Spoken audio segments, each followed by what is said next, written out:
buongiorno. Siamo partiti da Chiavari in auto, abbiamo fatto la strada statale 225 della Costa fino ad arrivare a Diglio per Favale di Malvaro. Superato Favale, sulla destra c'è la deviazione per arrivare qui ad Alba. La destinazione di oggi è? Mario, come si chiama? Arena. Ah, Arena. Secondo te da qui quanto dista?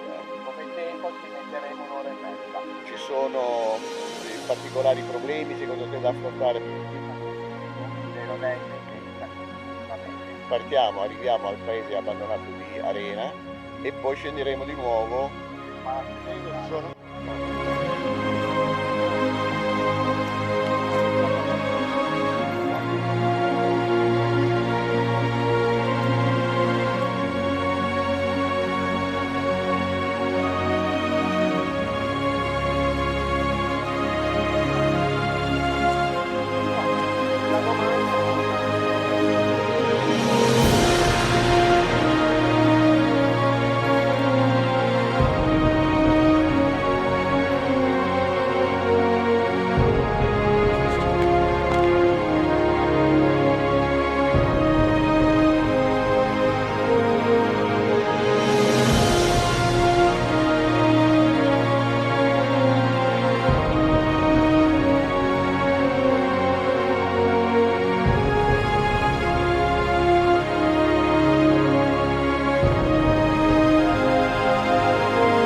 Siamo a 610 metri e Mario diceva che dobbiamo arrivare a 700. Però il discorso è che io ho voluto guardare sulla mappa per vedere dove siamo, che siamo lui, invece non siamo fuori.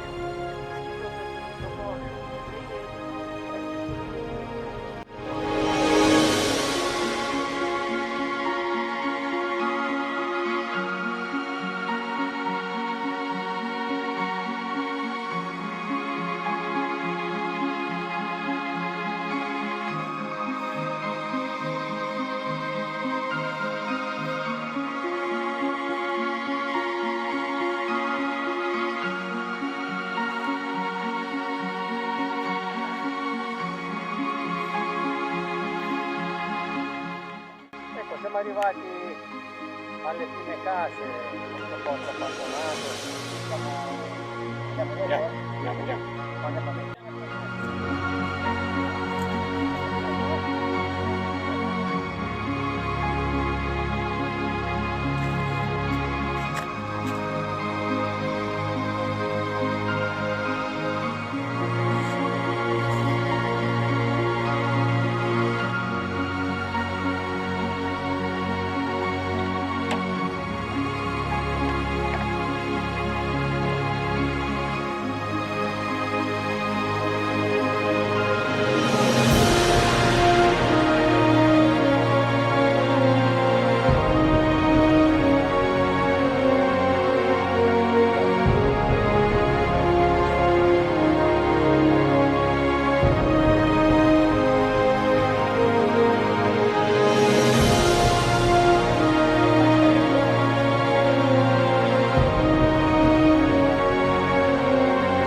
verso della